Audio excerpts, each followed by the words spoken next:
Well, they hoped you'd never see this. I found myself sitting in front of President Trump in the Oval Office and I shared my story. KKK, the way that the media has portrayed it, I'm in a danger zone. The way the establishment has spent years portraying Trump as some kind of racist, it really couldn't be further from the truth. That's why today, we're looking at speeches from Angela Stanton-King and Reverend Jesse Jackson that tell a very different story from the years of outright propaganda. So if you enjoy content that cuts through the noise, hit that subscribe button and let's jump right into it. When it comes to President Donald Trump, I want to say this because a lot of people accuse this man of being a racist. And I just want to say that I met President Donald Trump working on criminal justice reform. I too was one of the ones that said, no, I don't want to go talk to that man. I don't know him. He hates black people. Well, that's what they said. And so they said, well, Angela, he's working on criminal justice reform. You have a story. Many of you may or may not know that I served time in a Georgia state prison. And while I was serving time in that prison, I was pregnant. And when it was time for me to deliver my baby, I was transported to a hospital here in Georgia by a police officer, and I was chained to a bed, and I was forced to give birth to my baby with a sheriff watching for a nonviolent crime. Also separated from my family for a nonviolent crime. But you know, the Democrats said we only supposed to fight for the family separation at the border. They forgot all about the family separation in the border. For some context, Angela is the goddaughter of Alveda King, the niece of MLK Jr., and we've seen her story on our channel before. Her story is really one of redemption.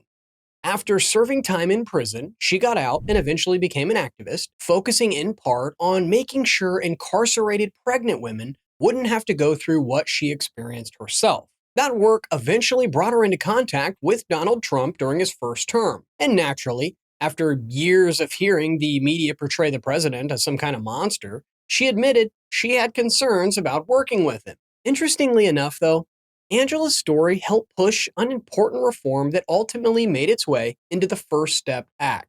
And I'm just going to let her explain how that happened. I found myself sitting in front of President Trump in the Oval Office and I shared my story. This is the man that they told me was a racist. I don't know. I'm scared to death. Is he going to hang me? I don't know. Is he going to call the KKK the way that the media has portrayed it? I'm in a danger zone. Just so happened that he heard my story.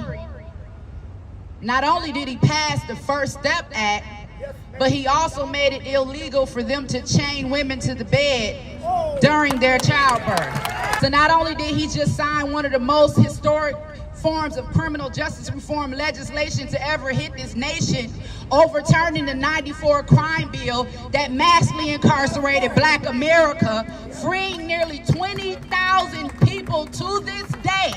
The First Step Act. I sat in the Oval Office with a lot of criminal justice reform advocates.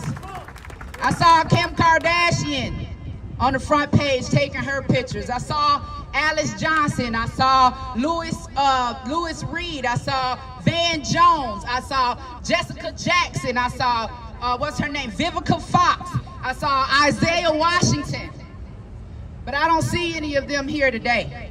Angela also got a full presidential pardon from Trump after years of activism and advocacy that helped influence an important criminal justice reform. When it comes to the First Step Act, you really don't hear much about it because it doesn't naturally fit the narrative the media loves to push about Trump. It was a key reform that rolled back parts of the 1994 crime bill, which was written by Joe Biden, who argued that it was necessary because we have predators on our streets that society has, in part because of its neglect, created.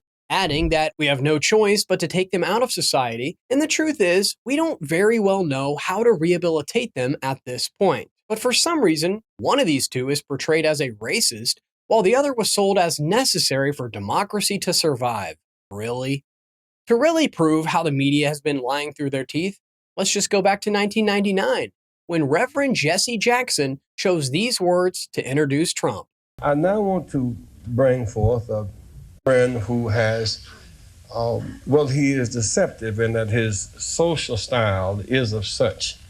One can miss his seriousness and his commitment, while his success is beyond argument.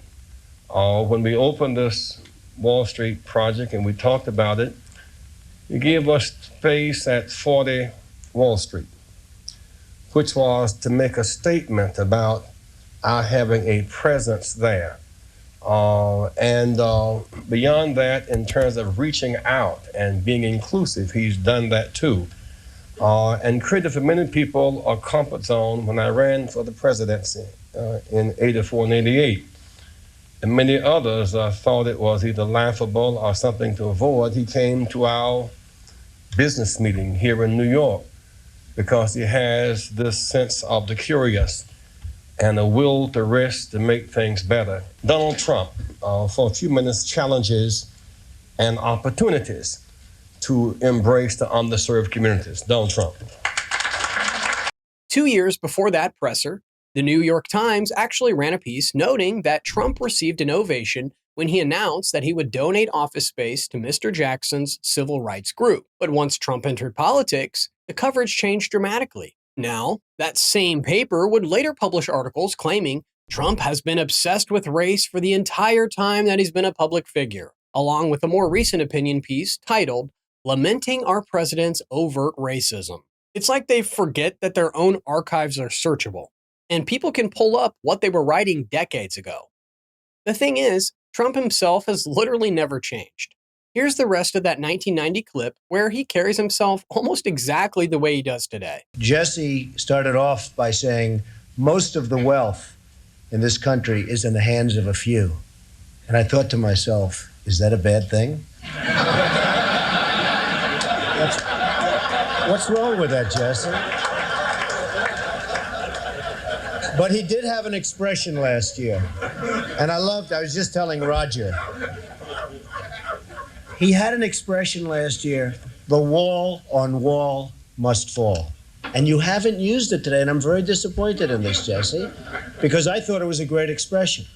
And I heard the expression about 14 times, and then he came to me at the end of the session, and he said, listen, I want some office space in your building on Wall Street, because the wall on wall will fall. And I said, it's okay, Jesse, I'll make a good deal with you. I'll get you some space. You'll pay about $40 a foot. And he said, no, I don't want to pay 40. I said, how about 30? No. It was the cheapest deal I ever made in the history of 40 Wall Street. Is that right? He got it for nothing. He's a very tough negotiator. We know that, right? Nah, he's a terrific guy. We love him, and I'm here for him. What's really interesting about Trump is that you can pull up videos from almost 40 years ago, and he sounds exactly the same. He has the same delivery, the same confidence, and many of the same issues that he'd eventually campaign on decades later. So whether you like him or not, that kind of consistency is pretty rare in politics. Most politicians spend their careers carefully adjusting their positions depending on which way the public mood is blowing. We've watched plenty of Democrats do it, and the Republicans certainly aren't innocent either. The same argument extends to the media too. Their coverage of Trump changed dramatically once he came down the golden escalator and announced he's running for presidency as a Republican.